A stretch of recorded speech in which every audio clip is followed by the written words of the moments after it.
클릭해주셔서 감사합니다. Hello everyone, I'm Laisea JK Day. In the previous lecture, we talked about behavioral economics and how human psychology influences decision making.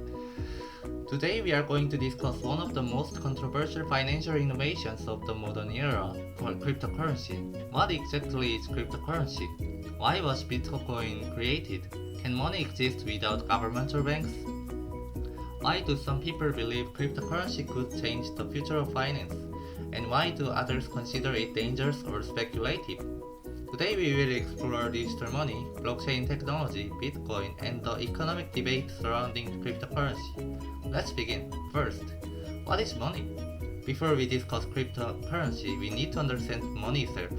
Money serves several important functions. Money is a medium of exchange, a store of value, a unit of account. In simple words, money allows money allows people to trade goods and services efficiently.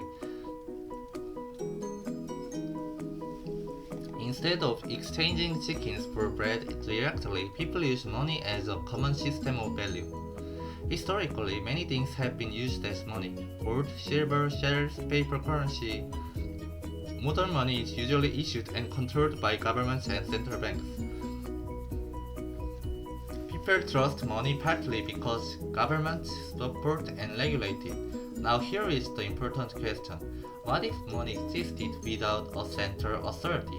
This idea became much more famous after Bitcoin was introduced in 2009.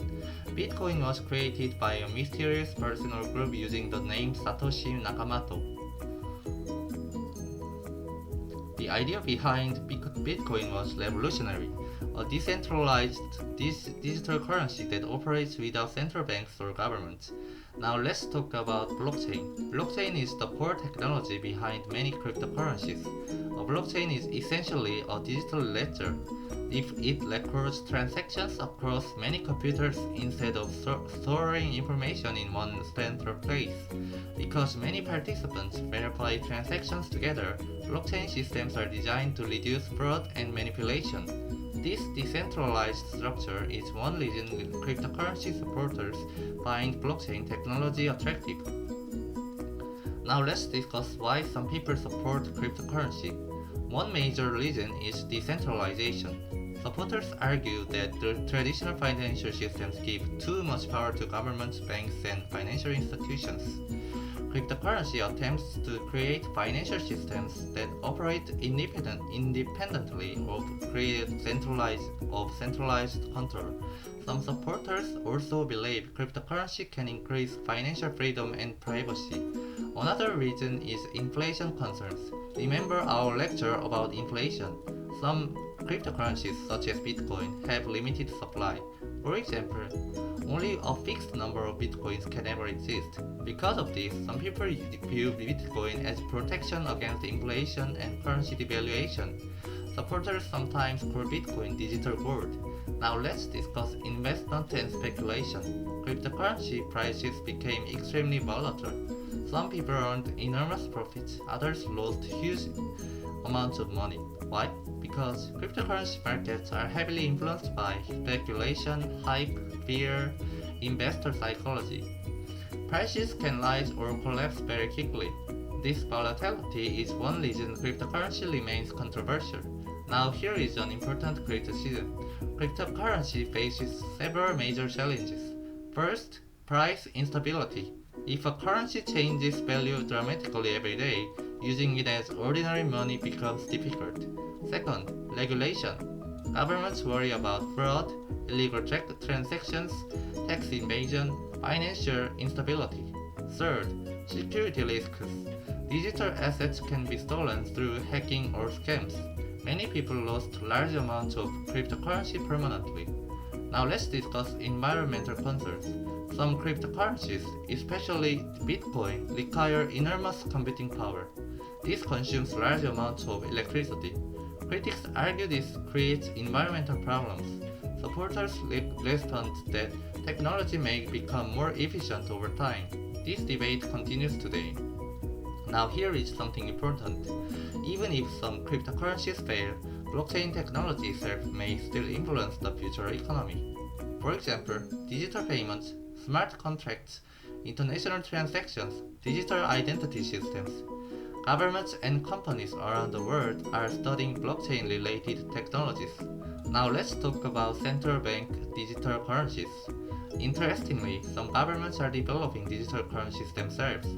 These are often called CBDCs. Unlike decentralized cryptocurrencies, CBDCs would still be controlled by central banks. This shows how digital money itself may become increasingly important in the future economy. Now let's connect these to economics more broadly. Cryptocurrency raises deep economic questions. What gives money value? Can trust exist without governments? How much financial freedom should individuals have? What role should banks play in society? Technology is changing not only finance but also our understanding of money itself. Now here is one final important idea. Cryptocurrency is not simply a technology story. It is also a story about trust. Modern economies depend heavily on trust. Trust in governments, trust in banks, trust in financial systems. Cryptocurrency attempts to create alternative systems of trust through technology and decentralization. Whether this experiment succeeds fully remains uncertain. So let's summarize today's lecture. Cryptocurrency is decentralized digital money based on blockchain technology. Bitcoin introduced the idea of currency without central banks or governments. Supporters believe cryptocurrency may increase financial freedom and protect against inflation. Critics point to volatility, regulation problems, scams, and environmental concerns. Blockchain technology may still influence the future economy even beyond cryptocurrency itself. And because digital finance is growing rapidly, understanding cryptocurrency helps us better understand the future of money. Thank you for watching. If you enjoyed this lecture, please like and subscribe. And in the next video, we will discuss another major economic topic, poverty and inequality. Why do some societies become wealthy while others remain poor? See you next time.